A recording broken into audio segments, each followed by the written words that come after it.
حدیث پاک میں آیا، اللہ کے رسول علیہ السلام فرماتے ہیں کہ اگر کسی بندے کو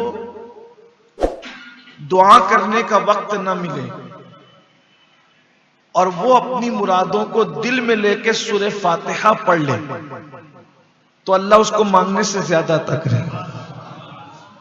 اسی لیے ہمارے یہاں اہل سنت میں یہ دستور ہے کہ جب امام صاحب دعا کر لیتے ہیں تو وہ آخری میں کہتے ہیں الفاتحہ، اور جب وہ الفاتحہ کہتے ہیں تو ہمارے مقتدی کہتے ہیں اللہ یہ دے دے، اللہ وہ دے دے، اللہ وہ یہ دے دے، وہ دے دے کا موقع نہیں ہے۔ جب بھی الفاتحہ کا مطلب سورہ فاتحہ پڑھو، کیونکہ ہمارے یہاں علم کی بڑی قلت ہے نا، کبھی کچھ سیکھا تو نہیں، سیکھنے کی کوشش بھی نہیں کی۔ آپ دیکھیں میں نے تو بلکہ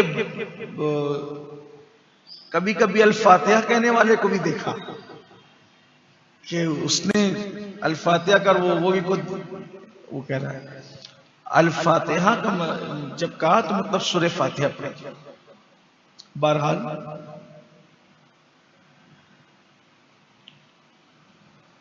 یہ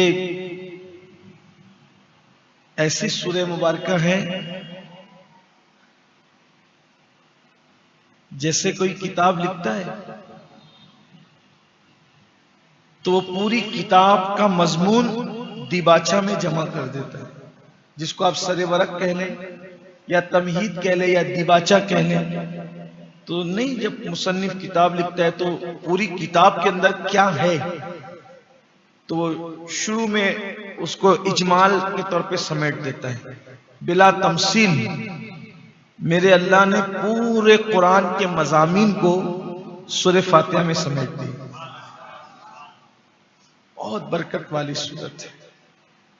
ایک بات آپ کو اور بتا دوں، اگر طبیب ڈاکٹر نے کبھی کسی کو یہ بات کہہ دی ہو کہ یہ مریض جو ہے اس کا کوئی علاج نہیں ہے اور اس پر روزانہ 41 مرتبہ یہ سورت پڑھ کر دم کی جائے، اس طرح سے بسم اللہ الرحمن الرحیم الحمد للہ رب العالمین، یعنی بسم اللہ کی میم کو الحمد کی لام سے جوڑ کر پڑھیں 41 بار، تو انشاءاللہ جس کو ڈاکٹر لا علاج کہہ رہا ہے اللہ اس میں بھی شفا عطا کرے۔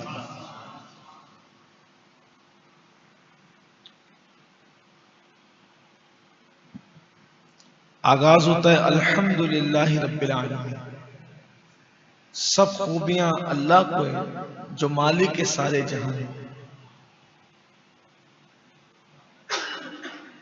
اس سے ہمیں درس مل رہا ہے کہ جب کوئی کام کرو تو بسم اللہ سے کرو، لیکن ساتھ میں الحمدللہ بھی، بسم اللہ والحمدللہ، یہ بھی سنت ہے۔ کسی بھی کام کا آغاز بسم اللہ کے ساتھ اللہ کی حمد سے، اس لیے کہ انسان کی زبان سے جو پہلا کلمہ نکلا وہ بھی الحمدللہ رب العالمین۔ حضرت آدم علیہ السلام کا جب مجسمہ بنایا اللہ نے، آپ نے سنا اس کو، ابھی پہلے پارے میں پوری داستان ہے، اس کی طرف میں نہیں جاؤں گا۔ پچھلے دروس جو آپ برسوں سے سنتے آ رہے ہیں اس میں شاید وہ پیش کر دیا گیا ہے، لیکن یہاں جب اللہ نے آدم علیہ السلام کا مجسمہ بنایا تو اللہ رب العزت نے آدم علیہ السلام کے جسم میں روح ڈالی، تو وہ روح جو ہے وہ پہلے ناک میں گئی، روح ناک میں گئی تو حضرت آدم علیہ السلام کو چھینک آئی۔ کبھی آپ غور کرنا، ناک میں کوئی چیز جاتی ہے تو چھینک آتی ہے۔ کوئی عام طور پہ کوئی بچوں کے ساتھ مستی کرتا ہے تو کوئی ہلکی سی لکڑی وغیرہ نرم سی اگر ناک میں ڈالے گا تو چھینک آئے گی، ہلکی سی مرچ کی بو وغیرہ بھی جائے تو چھینک آتی ہے، دھول بھی جائے تو چھینک آتی ہے۔ تو روح گئی آدم علیہ السلام کی ناک کے ذریعے سے، روح ناک کے ذریعے سے گئی تو آپ کو چھینک آئی، چھینک آئی تو آپ نے پہلا کلمہ جو اپنی زبان سے ادا کیا ہوگا الحمدللہ رب العالمین۔ اور جو بندہ الحمدللہ رب العالمین کہتا ہے گویا اس نے اللہ رب العزت کی تعریف کر دی، ہر اعتبار سے ہم اللہ کی تعریف کا حق ادا نہیں کر سکتے، لیکن الحمدللہ رب العالمین کہہ دیا مطلب اللہ کی تعریف آپ نے کر دی۔ تو ساری خوبیاں اللہ کو ہیں۔ اس سے یہ بھی آپ کو پتا چلنا چاہیے، کائنات میں کسی کی بھی آپ تعریف کریں وہ دراصل تعریف اللہ ہی کی ہے۔ یہ بات یاد رکھیں، کسی کی بھی آپ تعریف، یہ تو بہت خوبصورت ہے، اس کی ناک بہت اچھی ہے، اس کی آنکھ بہت اچھی ہے، اس کا چلنے کا اسٹائل بہت اچھا ہے، اس کا لائف اسٹائل بہت اچھا ہے، یہ سب خوبیاں تعریف کس کی ہو رہی ہے؟ انڈائریکٹ اللہ کی تعریف۔ کیوں؟ چلنے کا اسٹائل اچھا ہے تو چلا کون رہا ہے؟ بولنے کا انداز بہت اچھا ہے تو بلوا کون رہا ہے؟ ناک بڑی خوبصورت ہے، بنائی کس نے؟ آنکھ بڑی حسین ہے، بنائی کس نے؟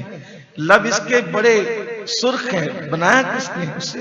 بال بڑے نرم ہیں، بنایا کس نے؟ ساری خوبیاں اسی کی۔ اس لیے کہ جو بنا ہے بڑی سے بڑی چیز سے لے کر چھوٹی سے چھوٹی چیز تک سب بنانے والا اللہ ہے، اور سب خوبیاں اسی کو۔